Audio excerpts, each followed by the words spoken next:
Hi everyone, welcome to SY English Point. So let's learn English through the article of the Hindu newspaper. And with the help of this article, we will learn everything that is essential for English. So let's begin. इसमें क्या दिया है? Haryana governments ban on rallies gatherings dictatorial, एक किसने कहा? INLD party के members ने बोला कि जो हरियाणा गवर्नमेंट्स का जो बैन है, देखिए ये कौन सा केस है? पजेसिव केस है। तो हरियाणा गवर्नमेंट का जो बैन है किस पर? रैली पर या फिर गैदरिंग। गैदरिंग का मतलब होता है जब लोग इकट्ठा होते हैं, वो क्या है? डिक्टेटोरियल है, तानाशाही एक तरीके का है, यानी कि जो बीजेपी गवर्नमेंट है वो तानाशाही कर रही है। देखते हैं।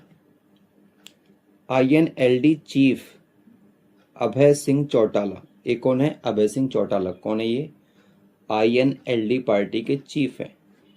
ऑन मंडे, ये कब बोले? मंडे को बोले। देखिए डे के पहले क्या लगता है? ऑन लगता है। जब भी हम 24 आवर्स ड्यूरेशन की बात करते हैं, in that case we use preposition as on. इन्होंने सेड, इन्होंने कहा, तो ये इसके सब्जेक्ट हो गए और ये क्या होगा? इसकी वर्ब की सेकेंड फॉर्म आई, तो आप बता सकते हैं टेंस कौन सा है? This is past indefinite tense. इन्होंने कहा कि जो हरियाणा गवर्नमेंट है, जो सरकार है, रिसेंटली मीन्स होता हाल ही में, इम्पोज का मतलब होता कोई चीज लागू करना, कोई चीज एग्जीक्यूट करना। तो इन्होंने इम्पोज किया है। क्या इम्पोज किया है? अब बैन, एक तरीके का बैन। किस पर? ऑन मीन्स पर। किस पर? Holding rallies. आप रैली होल्ड नहीं कर सकते। होल्ड मतलब कंडक्ट करना। डू, इसको बोल सकते डू। आप रैली नहीं कर सकते।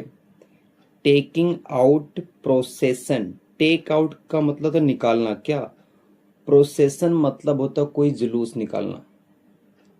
जैसे होता है जैसे मान लीजिए जुलूस निकलता है, किसी मेले का निकलता है जुलूस, या फिर कोई फेयर्स होता है, कोई फेस्टिवल होता है, तब लोग निकालते हैं जुलूस।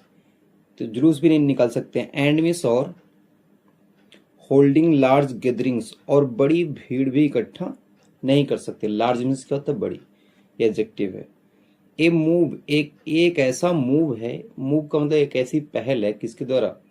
बीजेपी गवर्नमेंट के द्वारा। एक ऐसा स्टेप है विच मीन्स जो, विच किसके लिए है? इस मूव के लिए है। ही टर्म, जिसको उन्होंने टर्म दिया, एक नया नाम दिया। क्या? डिक्टेटोरियल, तानाशाही नाम दिया इसको। ही आल्सो सेड, ही मीन्स कौन? ये अभय सिंह चौटाला, ये नाउन है और ये क्या? इनका प्रोनाउन। इन्होंने कहा, सेड वर्ब की सेकंड फॉर्म। इन्होंने कहा, आल्सो यहाँ पर क्या है? एडवर्ब है। इन्होंने कहा द रूलिंग बीजेपी, जो रूलिंग बीजेपी है, was not taking these restriction applicable to itself. क्या बोल रहे हैं? कि जो बीजेपी है वो इन रिस्ट्रिक्शंस को, मेकिंग यहाँ पर लिखा है, मेकिंग दीज रिस्ट्रिक्शंस। रिस्ट्रिक्शंस का मतलब होता है प्रतिबंध। तो जो बीजेपी है वो इन प्रतिबंध को एप्लीकेबल, लागू नहीं कर रही है, टू इटसेल्फ, किस पर? अपने आप पर। अगर आप देखेंगे यहाँ पर तो वाज वर प्लस वर्ब में आईएनजी, पास्ट कंटिन्यूअस टेंस है। ये नेगेटिव है, पास्ट कंटिन्यूअस का नेगेटिव टाइप का सेंटेंस है। देखिए रिस्ट्रिक्शंस का वर्ब क्या होगा? रिस्ट्रिक्ट, नाउन हो गया।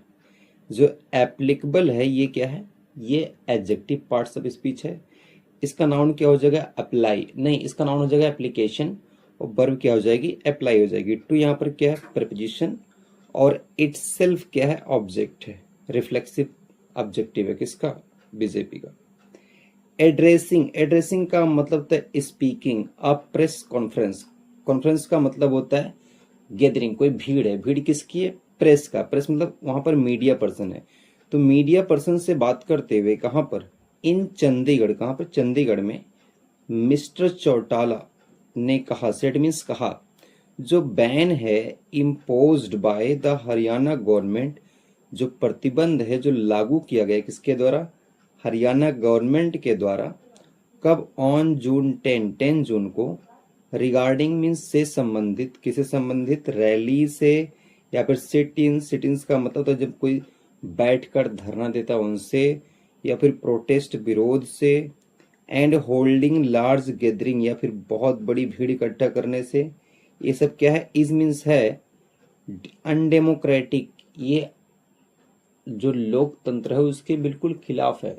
इट इज नॉन डेमोक्रेटिक, अलोकतांत्रिक प्रक्रिया है। एंड मीन्स और ए डिक्टेटोरियल प्रक्रिया है। डिक्टेटोरियल का मतलब होता है जो अकॉर्डिंग, जैसे तानाशाह होते हैं ना, हिटलर हो गया, किम जोन उंग हो गया, वो अपने मन की करते हैं, तो इस प्रोसेस को ये डिक्टेटोरियल बोले हैं। That's all, keep learning, keep growing, all the best, and I will meet you in the next classes.